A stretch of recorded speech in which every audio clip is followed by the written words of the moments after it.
एक बार की बात है। एक छोटे से गांव में दो लड़के रहते थे, रमेश और सुरेश।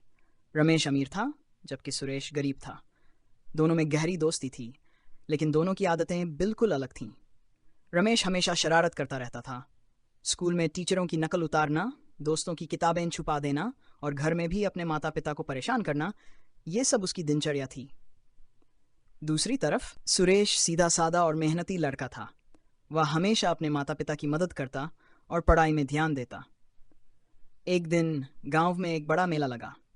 सभी बच्चे बहुत खुश थे और मेले में जाने की तैयारी कर रहे थे। रमेश ने सोचा, आज तो बहुत मजा आएगा, मैं सबको खूब परेशान करूंगा। मेले में पहुंचते ही रमेश ने शरारतें शुरू कर दी। उसने गुब्बारों को फोड़ना शुरू कर दिया, चाट वाले के ठेले पर चटनी गिरा दी और अपने दोस्तों को डराने के लिए भूत की आवाजें निकालने लगा। सभी लोग उससे परेशान हो गए थे, लेकिन सुरेश चुपचाप सब कुछ देख रहा था।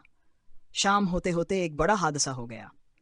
मेले में भीड़ बढ़ने लगी और एक छोटे बच्चे का हाथ उसके माता पिता से छूट गया। बच्चा रोने लगा। सुरेश ने देखा और तुरंत बच्चे के पास गया। उसने बच्चे को संभालने की कोशिश की, लेकिन रमेश भी वहां पहुंच गया। रमेश ने पहली बार देखा कि सुरेश कितनी मेहनत और प्यार से बच्चे को संभाल रहा है। उसे अपनी शरारतें याद आईं और उसे महसूस हुआ कि उसकी वजह से लोग कितने परेशान होते हैं। उसने सुरेश की मदद करने का फैसला किया। रमेश ने माइक लेकर अनाउंसमेंट किया और बच्चे के माता पिता को ढूंढने में मदद की। कुछ ही देर में बच्चे के माता पिता आ गए। उन्होंने सुरेश और रमेश दोनों को धन्यवाद दिया।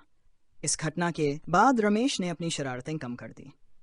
वह अभी भी नटखट था, लेकिन अब उसकी शरारतें किसी को परेशान करने के लिए नहीं होती थीं। वह सुरेश की तरह सभी की मदद करने लगा और सबसे इज्जत से पेश आने लगा। धीरे धीरे गांव के लोग रमेश को पसंद करने लगे और उसकी शरारतों को प्यार से लेने लगे। रमेश और सुरेश की दोस्ती और भी गहरी हो गई। रमेश ने सीखा कि शरारतों में मज़ा तभी है जब वे किसी को दुखी न करें और सभी की इज्जत करना बहुत ज़रूरी है।